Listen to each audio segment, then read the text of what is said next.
Ever notice how conversations can either soar like Gaza in '96 or stumble like a dodgy penalty taker in the Sunday League? This top tip is all about a tiny tweak with a massive impact on how we talk, collaborate and just generally get along better. We're diving into a deceptively simple technique called yes and, or as I like to call it, accepting the pass. If you're up for smoother chats, less friction and maybe even more laughs, stick around. A couple of years ago, I wrote a top tip about a communication model called the and yes technique. I'd been referring to it as accepting the pass. In fact, I still do, but a rose by any other name would smell as sweet. And so, however you know it, using it to improve your conversational skills will definitely pay dividends. Mariette, a loyal top tips reader, emailed in reply to tell me about a really interesting training exercise she'd been on where they used the model. And I thought today I'd revisit the yes and model and share her example. I should briefly recap what accepting the pass is about first. You can read the original post, I'll link it in the section below, but basically it's a communication technique that emphasizes acceptance and collaboration. When someone presents an idea or suggestion, instead of immediately dismissing it or offering a contrasting viewpoint, yes, but, you acknowledge and build upon their contribution, yes and. Breaking it down, I guess there are 4 or maybe 5 steps. Number 1, acceptance. The first step is when someone comes out with an idea or statement, you just accept it as valid and worthy of consideration without judgment or criticism. That's probably the hardest part, but without it, the road just stops, so it's pretty vital. Number 2, acknowledgement. Instead of negating the other person's idea or immediately offering an alternative yes but, you acknowledge their contribution by affirming it, yes and. Number 3, expansion. After accepting the initial idea, you build upon it by adding your own thoughts, suggestions or elaborations.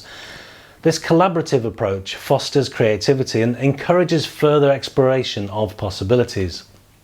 4th step, positive atmosphere. By using yes and, you create a positive and supportive environment where ideas are valued and respected.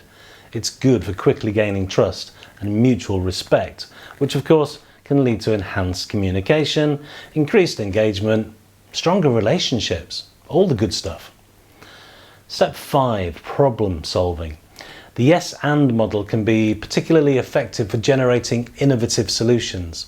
In group discussions or problem solving sessions, each person's contribution serves as a building block, leading to a new insight, new opportunities. So overall, the yes and model promotes open-mindedness, cooperation and constructive dialogue. Mariette's example really demonstrates this, so let me allow her to take the floor. Quote, I recall coming across the yes and model a few years ago in a Harvard online training module via work. The example they used was 2 people talking, and the first starting with, let's organise a pool party. Then there was one video where every next sentence had to begin with yes but, and in the other version they had to start with yes and. The latter was so much more interesting and positive and fun for both people involved. It is a good thing to use more yes and especially good to remember when you're having a grumpy day. I think this is a brilliant example of how just one small tweak can alter the whole path and eventual destination of a conversation. Of course, I stole this brilliant exercise wholesale, and so if you've been on one of my communication courses in the last couple of years, you may well remember having done it. The yes and technique is really useful because it encourages individuals to work together to explore ideas, solve problems and achieve common goals. It can work in all sorts of scenarios, so whether you're in a professional setting, a personal interaction or a creative endeavour, adopting the yes and mindset can lead to more effective communication and collaboration. This weekend or whenever you like, have fun spotting how often you naturally accept the pass and say yes and. If this gave you a fresh perspective, give it a thumbs up and hit subscribe for more.